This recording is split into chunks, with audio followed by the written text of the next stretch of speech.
السلام عليكم، كي دايرين؟ ان شاء الله تكونوا بخير وعلى خير. اول حاجه قلوبنا مع اهلنا في المغرب الحبيب ومع اخواننا في ليبيا. الله يرحم جميع المسلمين الذين توفوا، وان شاء الله الفردوس الاعلى من الجنه. اللهم كن لاخواننا عونا ونصيرا، واحفظهم واحفظنا اجمعين يا رب العالمين.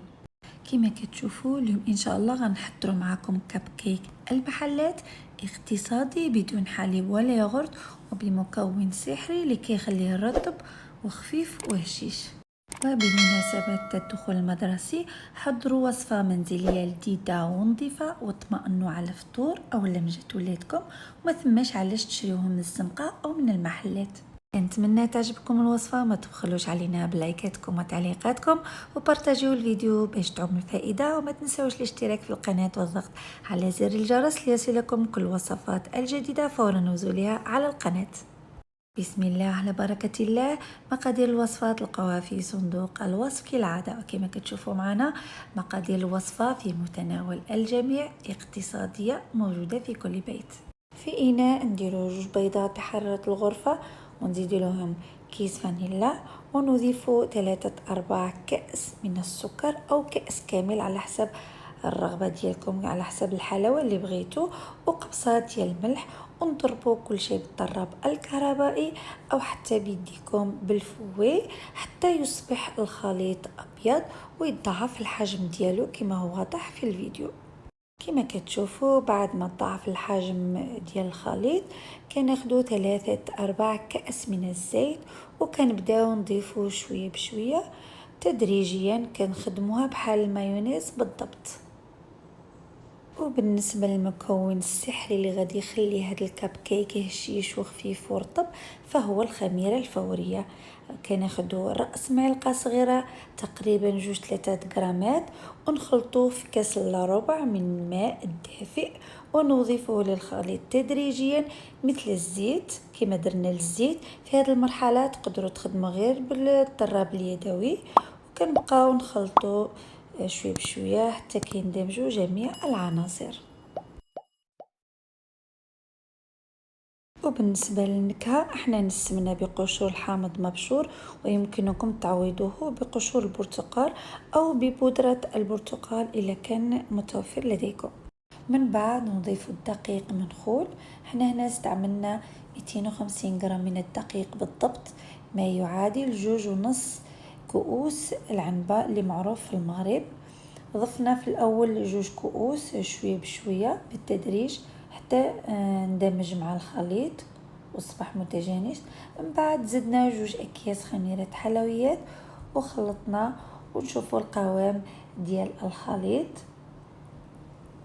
من بعد زدنا 2 ملعقتين من عصير الحامض اللي كيخلي الكب كيك خفيف وهشيش، وكيساعد الخميره كتفاعل جيدا.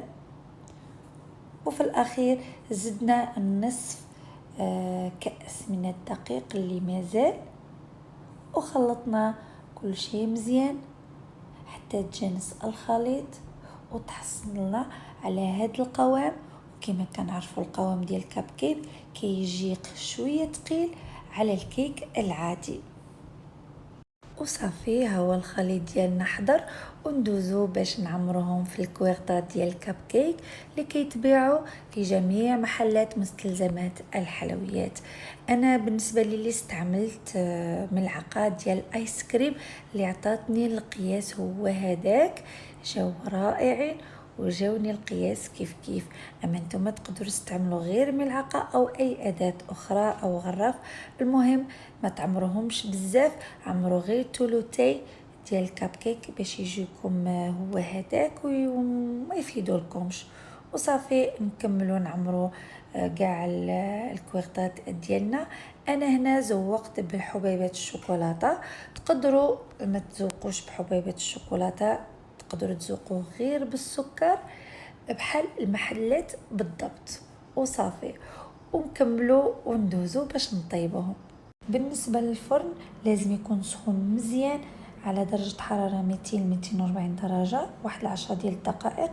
من بعد نقصوا الحراره حتى ل 180 او 170 درجه من فوق لتحت نحطو الصينيه في الوسط، وكياخدو تقريبا ما بين 12 الى 15 دقيقه في الطياب لا اكثر. ضروري النار تكون مرتفعه في الاول باش كيطلعوا منفوخين وزوينين وكيجي الشكل ديالهم مقبب. كما كتشوفوا انا هنا الباقي ديال الخليط زدت له الكاكاو. اما هنا في الكونتيتي هذه ديال الخليط راه غير ملعقه ديال الكاكاو، انا هنا درت 2 ملاعق، مانيش عارفه عقلي وين كان كيفاش درتها. نورمالمون 2 معالق في الوصفه كامله مش في الباقي. المهم وبالنسبه للقهوه راه غير اضافه تقدروا تستغناو عليه.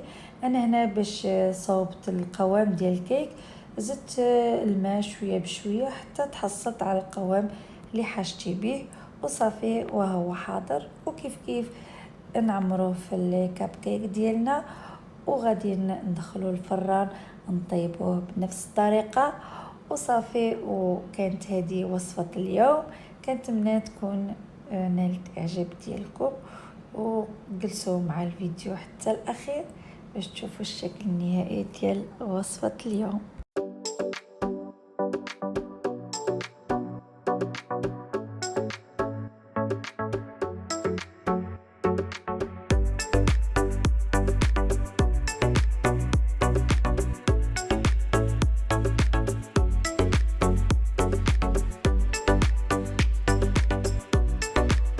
كما كتشوفوا هذا هو الشكل النهائي ديال لي كاب كيك ديالنا. ما شاء الله الجو خفيف وهشاش وزوينين كيحمقوا، والمذاق ولا اروع، خصوصا نستناهم بقشور الليمون الحامض اللي عطاهم واحد المذاق مميز. مهم جربوها راه غادي يحماقوا عليها اطفالكم. كما انها وصفه اقتصاديه وناجحه 100%. شوفوا القوام ديال الكب كيك كيفاش هو رطب وخفيف وهشيش هكا. المهم راهي وصفه تستحق التجربه، كنصحكم تجربوها. وكانت هذه وصفة اليوم كب كيك المحلات الاقتصادي مناسبة للأطفال للمدرسة. كنتمنى تنال إعجابكم وبارتاجيو الفيديو مع العائلة والأصدقاء لتعم الفائدة.